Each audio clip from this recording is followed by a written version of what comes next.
से रुख करेंगे कैबिनेट मंत्री कैलाश विजयवर्गीय का, जो महान कैबिनेट की जानकारी दे रहे हैं।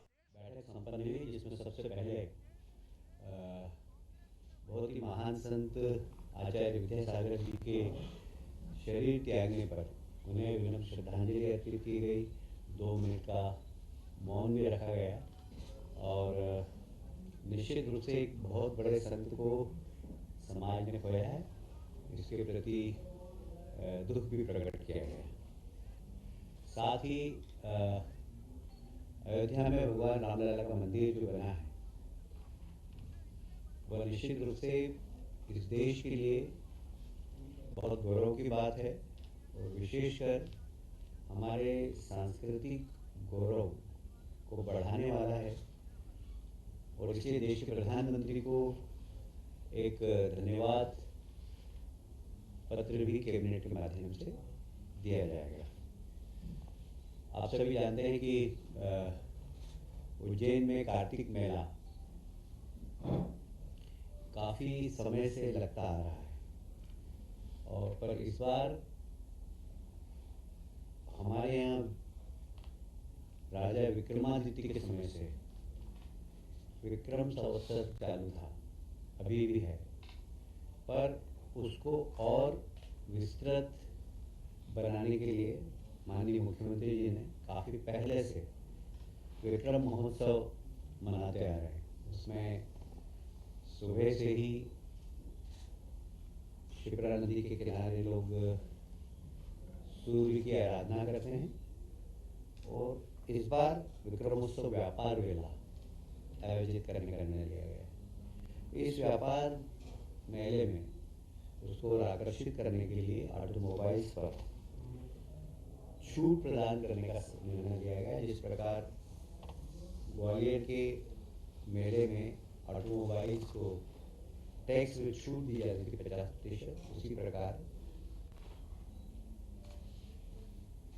विक्रमोत्सव मेले में भी ऑटोमोबाइल्स पर 50% की छूट दी जाएगी।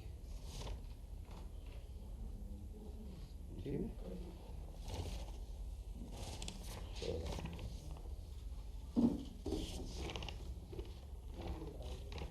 आप सभी जानते हैं उज्जैन में सिंहस्थ 12 साल में एक बार होता है और उसका महत्व भी आप सबको मालूम है।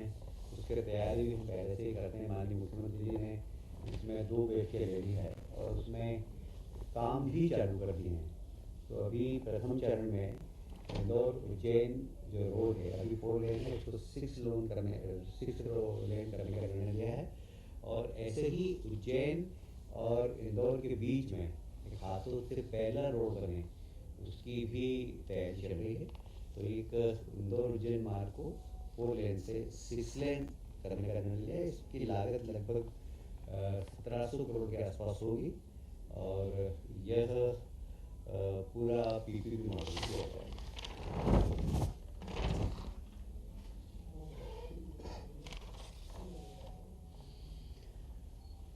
मध्य प्रदेश, आप जानते हैं कि देश के प्रधानमंत्री ने नई शिक्षा नीति लागू की है। उसमें शिक्षा की गुणवत्ता और ऑटोनोमस कैसे विश्वविद्यालय काम कर सकें, इसके ऊपर जोर दिया गया है।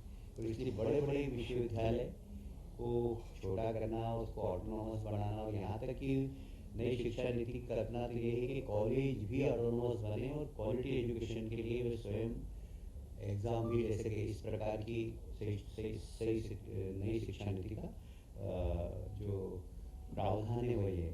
इसी तारतम्य में विश्वविद्यालय का हमने डिवीजन किया है। सबसे पहले नए क्रांति सूर्य टाटा टंट्या मामा भील विश्वविद्यालय, जो कि देवी अहिल्या विश्वविद्यालय को विभाजित कर किया जाएगा। इसका स्थान होगा खरगोन और इसमें कौन कौन से जिले लिए जाएंगे इसके ऊपर बाद में निर्णय लिया जाएगा। उसी प्रकार एक नया विश्वविद्यालय क्रांतिवीर तात्या टोपे विश्वविद्यालय जो गुना के क्षेत्राधिकार में होगा और यह भी विश्वविद्यालय ग्वालियर विश्वविद्यालय से के विभाजित होकर बनेगा। इसके भी क्षेत्र अभी अशोकनगर बना लिए हैं, पर इसके ऊपर वृहद निर्णय बाद में लिया जाएगा। पर विश्वविद्यालय 2 नए बनाने का निर्णय आज की कैबिनेट में लिया गया है। लोक सेवा आयोग के रिक्त स्थान थे 2। आज इसकी जो माननीय मुख्यमंत्री जी के अध्यक्षता में जो कमेटी बनती, उस कमेटी ने निर्णय लिया था कि 2 सदस्य नामिनेट हो। 2 सदस्य को नामिनेट करने के बाद उस कमेटी की रिपोर्ट आज कैबिनेट में आई थी और कैबिनेट ने दोनों सदस्यों के नाम को जो कमेटी ने दिया था उस पर अपनी अनुमति प्रदान की है। Doctor H.S. मरकाम, जो सहायक प्राध्यापक है दंत रोग मेडिकल कॉलेज जबलपुर में। उसी प्रकार डॉक्टर नरेंद्र कुमार कोष्टी, सहायक प्राध्यापक है अर्थशास्त्र में महाकौशल कला एवं वाणिज्य महाविद्यालय जबलपुर के। इन दोनों को लोक सेवा आयोग में सदस्य नियुक्त करने का निर्णय जो कमेटी लिया था उसका अनुमोदन मंत्रिमंडल ने लिया है।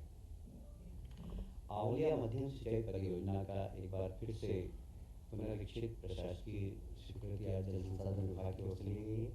यह खंडवा तहसील में खालवा ग्राम रोशनी के समीप घोड़ा पछाड़ नदी पर आंवलिया माध्यम सिंचाई परियोजना प्रस्तावित है। यह बहुत महत्वपूर्ण है निर्माण के लिए और वर्ष 2017 में इस परियोजना के माध्यम से 5000 हेक्टेयर जमीन सिंचाई के लिए सिंचित करने के लिए इस योजना को लागू की थी। इसकी 165 करोड़ की स्वीकृति आज कैबिनेट ने दी है। इससे निश्चित रूप से किसानों की खेती में बड़ा लाभ होगा। सिंचित होगी तो हमारे किसान भाई 3 खेती कर सकते हैं। पंचायत और ग्रामीण विकास विभाग का एक और महत्वपूर्ण विषय था। आप सभी जानते हैं कि अभी माननीय मुख्यमंत्री जी ने फोकस किया है अधोसंरचना विकास के लिए और इसलिए उसके पूंजीबल में जो निर्धारित सीमा थी उसको बढ़ाने का निर्णय लिया गया है और ये करीब 500 करोड़ का इसमें प्रावधान किया गया है। आज की बैठक के निर्णय है वो ये थे।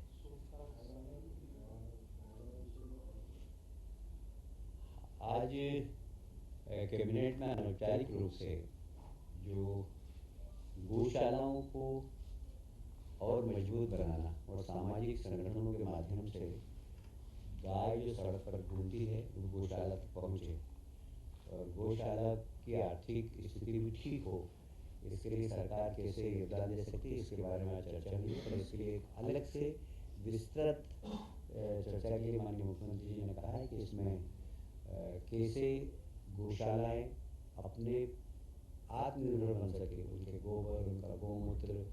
कई गौशालाएँ ऐसी है देश के अंदर जहाँ पर गाय के गोबर से अगरबत्ती बनाई जाती है, गाय के गोबर से पाउडर बनाया जाता है जिससे कि लोग नहाते हैं, साबुन बनाया जाता है गौमूत्र से। इस प्रकार बहुत सारी ऐसी गौशालाएँ आत्मनिर्भर हो गई हैं गौमूत्र और गोबर की सामग्री बनाकर। हम उन गौशाला का अध्ययन भी करेंगे और गौशालाएँ कैसे मजबूत हो इसके लिए सरकार काम करेगी। जो गौ माताएँ सड़क पर भटकती है और एक्सीडेंट में लहूलुहान हो जाती है, ये निश्चित रूप से हम सब समाज के लिए दुख की बात है और हम उसकी जिम्मेदारी के साथ गौ माताओं के साथ उनका संरक्षण हो, क्योंकि जो बूढ़ी हो जाती है, उनकी दुर्दशा हो जाती है, तो उन सब के लिए एक अच्छी गौशाला बनाए, वहाँ उनको मेडिकल सुविधा मिले, इसके लिए सरकार एक बृहद प्लान बनाएगी। श्रद्धांजलि अर्पित की गई 2 मिनट का